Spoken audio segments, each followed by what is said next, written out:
Umuzi wakhiwa ngentombi. Ngicela ukuphinda lokhu isiZulu. Uma ufuna ukwakha umuzi uganwa intombi.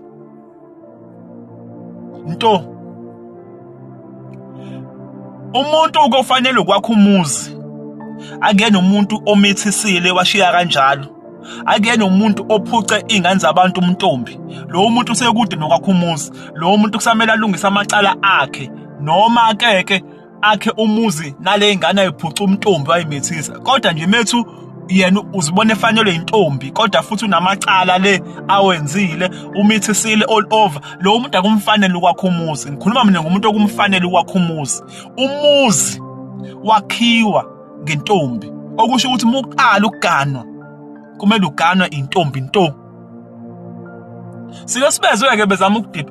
Iqiniso bafethu solikhuluma. Ngale ngikokuncetheza noma kokufuna ukuthanda.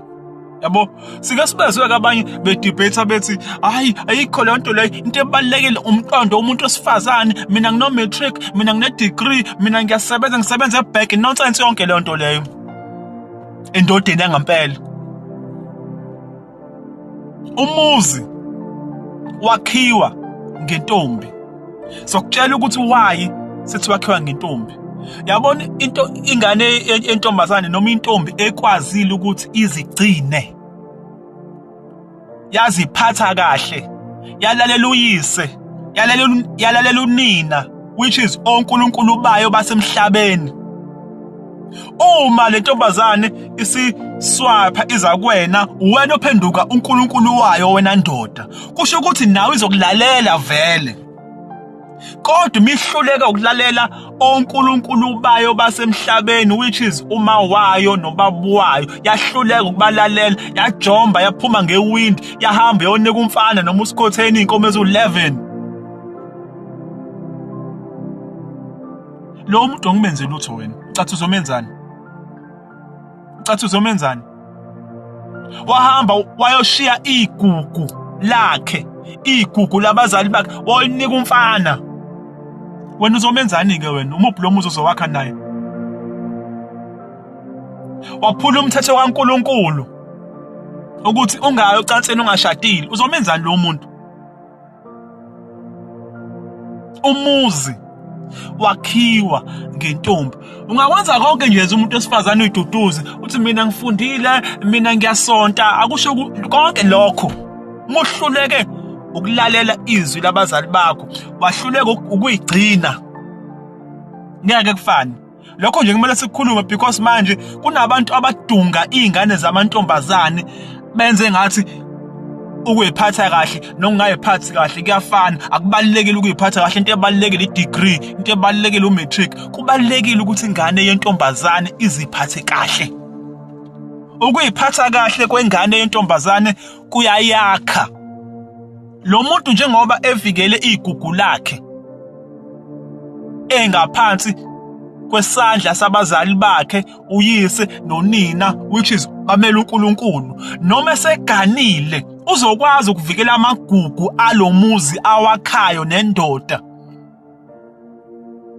Ngoba vele lento yokuvikela into eyigugu uyakwazi ukuthi ayivikele ikuyena. Mehlulekile lapha kubazali bakhe, uzofika ahluleke futhi nale emzini. Maningi amathuba ukuthi angahluleka. Awusekho ndoda, sengena abantu la. Usuthi usuyabona usuneyingane la ekuthiwa akuzona ezala. Kodwa lo muntu uganile. Usuyafika la ukutshela ukuthi awumanelisi, une experience phela, unesipiliyoni phela, begijima. Wazi zonke inhlobo. Ukuthi hayi lo u2 minutes. Kanti lo uzobe eqala ngawe. Yonke into azoyazi uzoyazi ngawe. Ngeke akwazi ukucompareisha ukuthi u2 minutes lo, uSibu wayengibamba kanje, uThabo wayenza kanje, uSipho wayenza kanje. Umuzi wakhiwa ngentombi. Futhi kwayona leyo kulobola.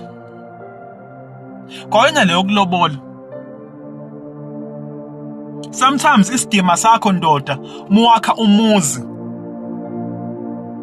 mhlawumbe noma wengane omunye umfana noma nomuntu osephucwe umunye umfana omntombi. Sometimes noma uselale nenye indoda ngibeka kanjalo.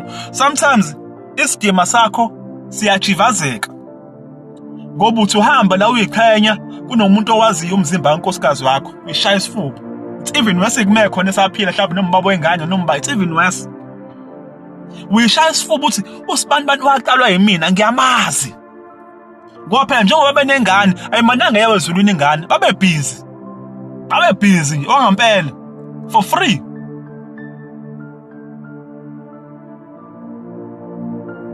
Usuyafika wena utshela ukuthi kumele ukhiphe inkomo ezu9. Kodwa lo muntu waqala wagijima all over. Wena ozosiza ukuthi uzokwakha umuzi naye kuzoba khona ikhaya lizophuma kusamele wakhe umuzi naye lo muntu utshela ukuthi kumele ukhiphe inkomo ezu9. Nani wenkomo? Hayi ngisho yodwa ngoba phela inkomo eyodwa ilungile nezimbuzi lezo ukuthi akhishwe afakwe lapha ngoba vele nisaya kwakha umuzi naye ukhipha nani wenkomo kodwa kunabantu for free. Abanye ke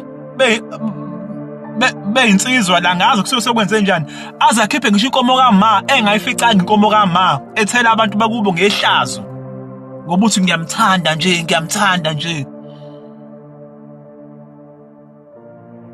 Omunye ugeza umuzi kodwa kumuntu amfice ngayona intombi noma amfice nengane. Umuzi wakhiwa ngentombi. So isidima sakho siyehla especially mekuthi basakhona labo baba beingane noma labo lo muntu lo wathatha intombi bakhe isidima sakho siyehla ngoba mekubuka uyohleze kubona njengomfana. Ukhipha inkomo ezu9 nakhipha ngalutho.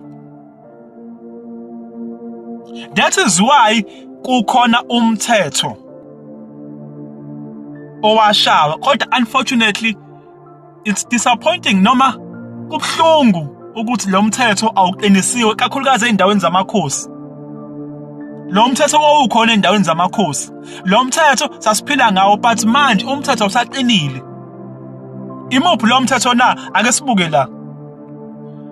Umthetho wawuthi ubhaliwe ngisho eBhayibhelini Exodus 16, Exodus 22 verse umthetho lo kahle cela ukuphinda lokho umthetho lo oyimpoqo futhi akumele ngabe yagcina endaweni zamakhosi. Asiyeke lezi enohulumeni lama township laba nani ngikhuluma ngeendawo zasemakhaya enamakhosi ekumele ngabe uyagcinwa lo mthetho. Right? Uma umuntu eyenga intombi engesiyo ingoduso alale nayo uyokuyilobola ibe ngumkakhe impoqo. Kwakubalekelwa kona lokho ukuthi uzohamba uyolobola uma wengane ubaba wengane bese kubukela phansi athi umbheke lo mfana lo. Kwakubalekelwa kona lokho ukuthi uzohamba uyolobola umuntu ongayona intombi bese lo owamphuca umntombi akubukele phansi isidima sakho sehle ngoba uyazi ukuthi wadla for free. Lokho kukhokhelile wena ukuthi ulobole yena wayekuthola for free wayeguqelwa for free ema-res lapho. Kuwumthetho ukuthi umuntu waphuca intombazane umntombi noma walala nayo kumele ukuthi ayilobole ibe ngumkakhe. Ngabe iningabe inkinga esolvekayo akumele njengabe kukhulunywa indaba ukuthi sekumele kucomparison manje ukuthi ukulobola uma wengane nokulobola intombi into kuyafana ukulobola intombi into nomuntu ongayona akumele ngabe comparison lonto le ngobani umuntu okuphuca umntombi yena kumele akulobole ngenkani. If ukuthi kuthiwa akanayo imali abakubo kumele bahambe bayohlawula lapho bawenze lo msebenzi bakulobolele bamlobole bayilobole la ngane ukuthi izoba unkosikazi ngoba vele unkosikazi wakhe umfazi wakhe vele.